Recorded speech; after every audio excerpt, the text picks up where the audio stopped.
is a systems thinker. And, these terms that we're going to use, nonlinear, dynamical, open, they're so terminal, aren't they? Terms. They can kind of run us right into a dead end of understanding. And for me, these terms don't. So I'm very aware as he's talking and I'll be talking of trying to create openness and understanding. But I'm going to let him introduce you to really his life's work. This is a great intersection of our time with 30 years of work. Yes. Yes, but I'm not going to give you a synthesis of the 30 years of work. I wrote a textbook with a co-author, an Italian biochemist, Pierluigi Luisi, and the book is called The Systems View of Life, and that is really the synthesis, and I'm teaching an online course about it of 12 lectures. I put some of these cards over there. If you want to, you can check out the course. Oh, and somebody's holding up the book. Thank you. Thank you very much. But this is really, what I'm going to say is really more geared toward the theme we are discussing here at this symposium. And I immodestly just called my talk, What is Reality?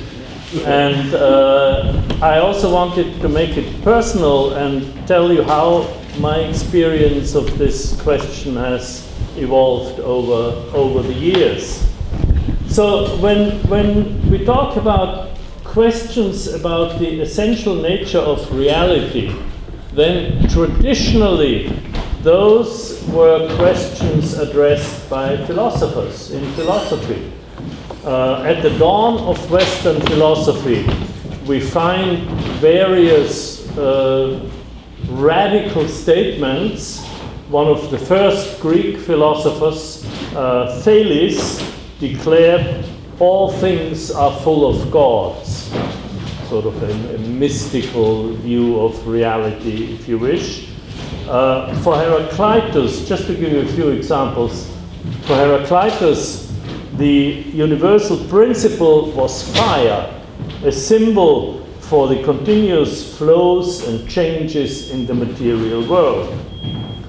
Pythagoras taught that the essential nature of things lies in number, or pattern, as we would call. The Greeks geometrized their whole mathematics. And so when they talked about number, they visualized numbers in terms of patterns. So the famous statement by Pythagoras more accurately would be the essential nature of things lies in pattern.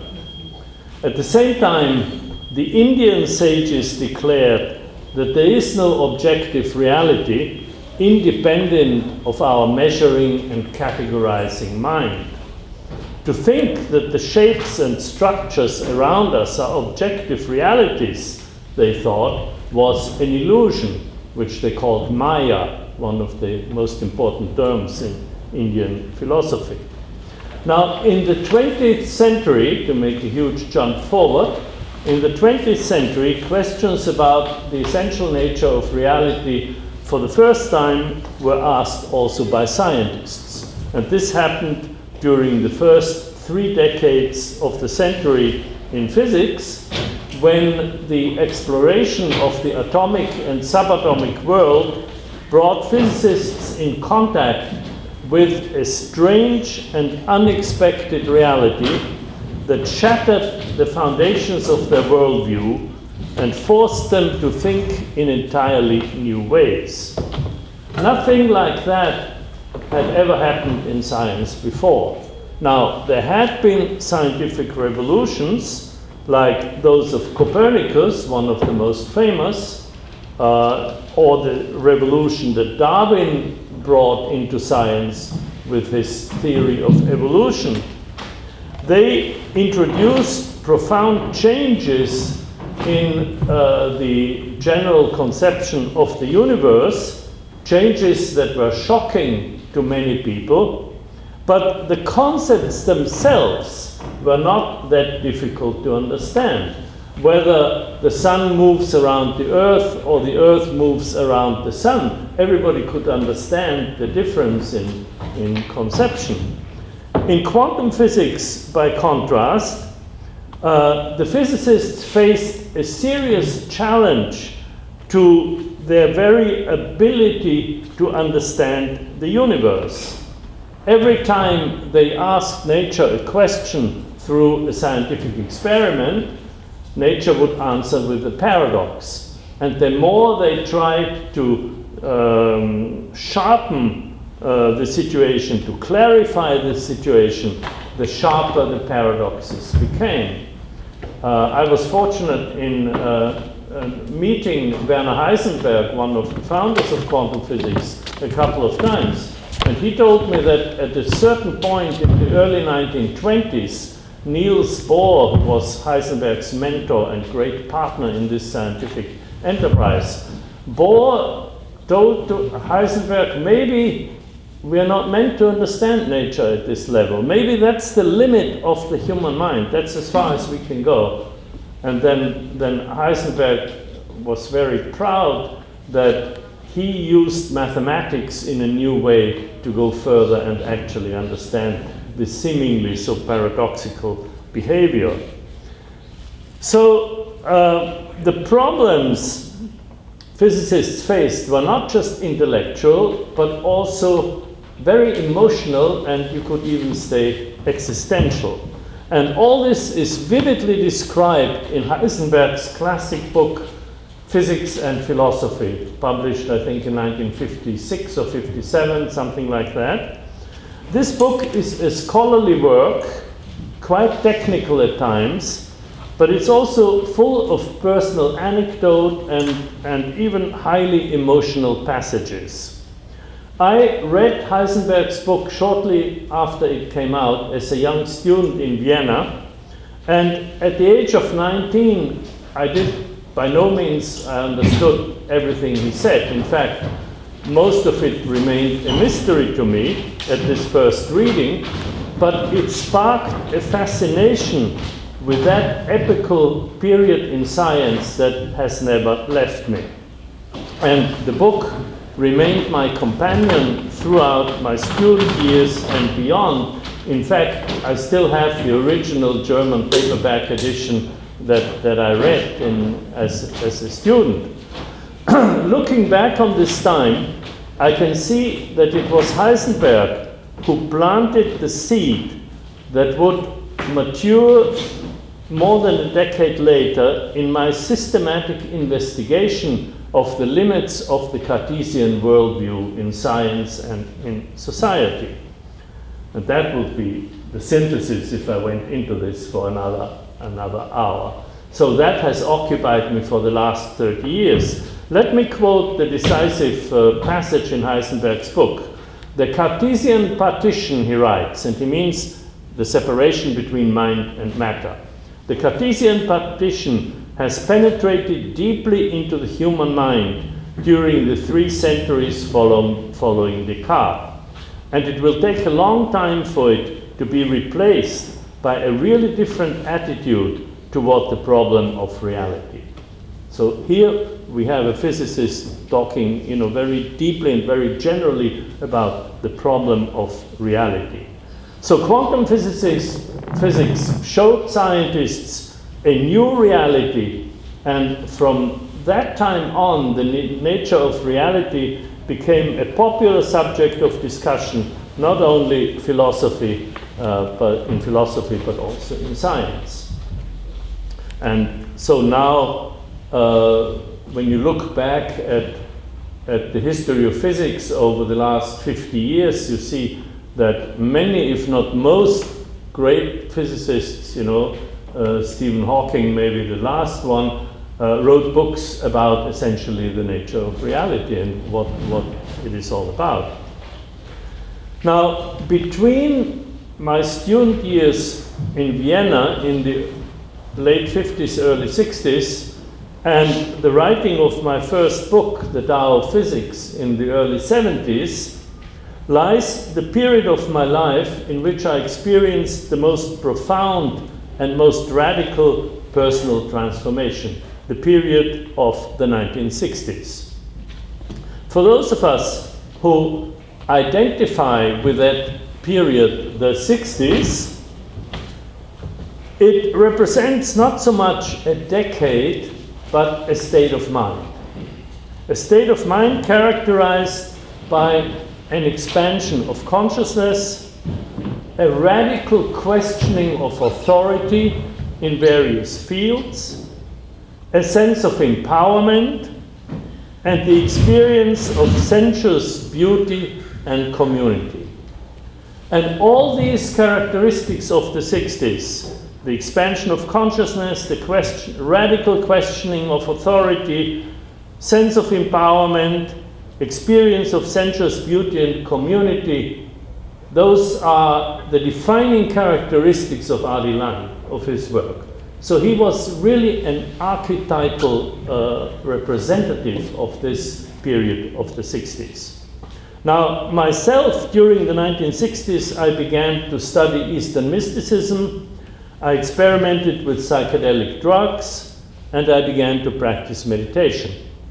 And all these practices involved an expansion of consciousness toward experiences involving non-ordinary modes of consciousness, of awareness, which are traditionally achieved through meditation, but may also occur in various other contexts, such as falling in love, as Michael just elaborated on before, and which psychologists at the time began to call transpersonal experiences. Psychedelic drugs played a significant role in that movement, as we will discuss later on in these days, as did the human potential movement's promotion of expanded sensory awareness, expressed in its exhortation, "Get out of your head and into your senses," a well-known slogan of the time. I also want to mention that a particular type of psychedelic experiences were the ones described by Carlos Castaneda within the context of shamanism. Castaneda's books were immensely popular during the 60s. They affected my own thinking very dramatically at the time. And his second book, those of you who will remember them, characteristically was called A Separate Reality. So again, the nature of reality was in play. And finally, the arts of the 1960s, music, film, literature, theater, also explored these altered realities by recreating sort of simulations of psychedelic experiences. Examples would be the Beatles' Sgt. Pepper album, the free jazz of John Coltrane, the magical realism of Latin American literature, such as Gabriel Garcia Marquez, 100 Days of Solitude, and other novels, the performances of the living theater, or the films of Fellini or Buñuel or several other filmmakers. All these explored altered realities and psychedelic states. So the expansion of consciousness, to summarize it, that we pursued in the 60s was a movement beyond materialism toward a new kind of spirituality, beyond ordinary reality through meditative and psychedelic experiences, and beyond rationality through expanded sensory awareness. The combined effect was a continual sense of magic, of awe and wonder, which for many of us who lived in this period will forever be associated with that period. So when people of my generation and 10 years younger think of the 60s, we have a sort of feeling, and it's a feeling of magic that is very strongly connected to that period. Now, while I experienced these altered states of consciousness through art, psychedelics, and meditation, the new reality of quantum physics was always in the back of my mind because I continued with my day job as a physicist. So then in the 1970s, I finally put the two together in a systematic exploration of the parallels between modern physics and Eastern mysticism. First in a series of articles, and then in my first book, The Tao of Physics. Let me give you in a nutshell the basic thesis of this book, The Tao of Physics. It is that the approaches of physicists and mystics, although they seem at first quite different, share some important characteristics. To begin with, their method is thoroughly empirical. Physicists derive their knowledge from experiments, mystics from meditative insights. Both are observations, and in both fields these observations are acknowledged as the only valid source of knowledge. Now, the objects of observation are of course very different in the two cases. Mystics look within and explore their consciousness at various levels, including the physical phenomena associated with the embodiment of the mind.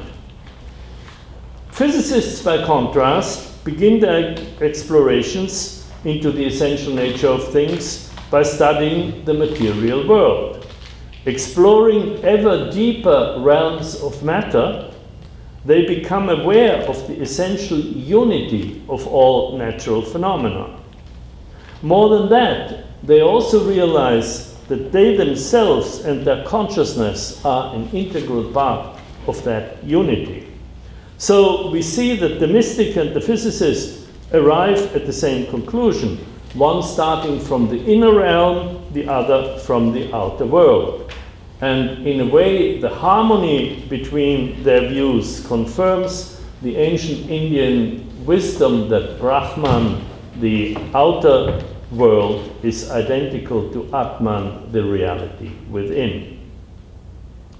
Now, a further important similarity between the ways of the physicist and the mystic is the fact that their observations involve experiences of altered realities, beyond the realm of everyday sensory experience. For the physicist, it is the reality of atomic and subatomic phenomena, far too small to be sensed. For the mystic, it is the reality of non-ordinary states of consciousness in deep meditation. In both cases, access to these non-ordinary levels of experience is possible only after long training within a rigorous discipline. And in both fields, the so-called experts assert that their observations often defy expressions in ordinary language. So in the Tao of Physics, I explored the similarities between those altered realities. Well, then in the 1970s and 1980s, cognitive scientists took another radical step in the scientific conception of nature and of reality within the context of a new perception of life that I have called the systems view of life, because it is based on systemic thinking or systems thinking, thinking in terms of relationships, of patterns, of connectedness.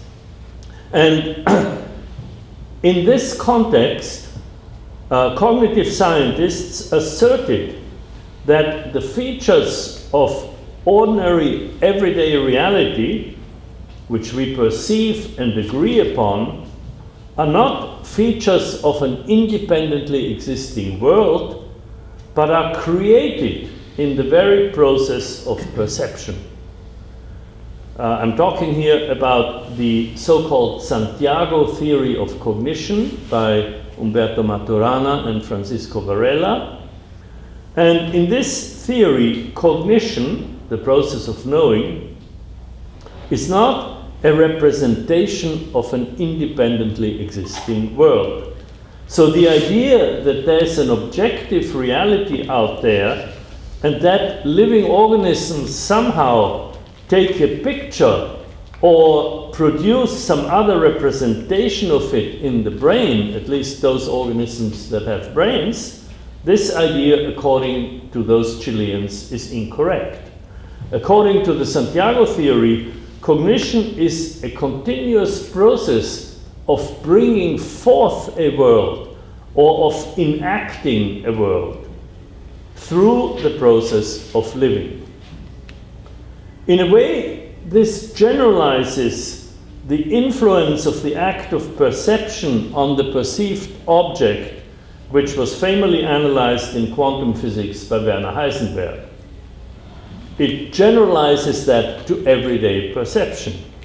And it also echoes the Hindu concept of Maya, the idea that all forms we perceive are relative, are fluid, and ever-changing.